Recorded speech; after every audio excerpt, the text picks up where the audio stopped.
We are going to read the new chapter, that is the rat trap. Okay, that is chapter number 4, the rat trap by Selma Lagerlof.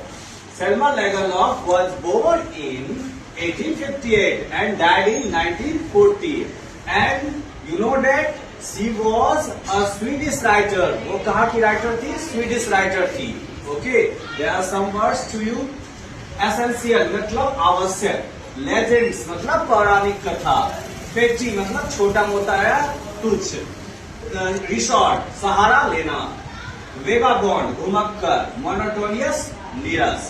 Plod मतलब घूमना. Plod मतलब चलना या घूमना. Okay, now let's come on to the topic. Now let's begin. Once upon a time there was a man who went around selling small rat traps of wire.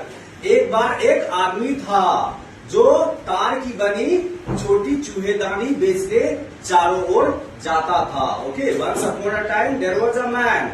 एक बार एक आदमी था who went around selling, जो चारों ओर जाता था, selling small rat traps of wire.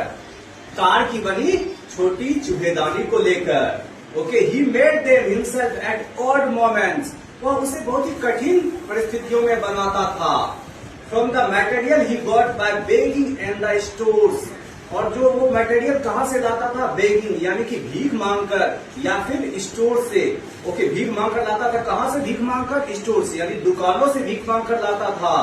और at the big farms या फिर बड़े फार्म से उसे भीख मांगकर लाता था. अर्थात वो जो था वो आदमी उसे दुकानों या बड़े फार्म से भीख मांगकर लाता था और बहुत ही मुश्किल परिस्थितियों में उसे बनाता था. बट इवन सो, लेकिन फिर भी the business was not specially profitable.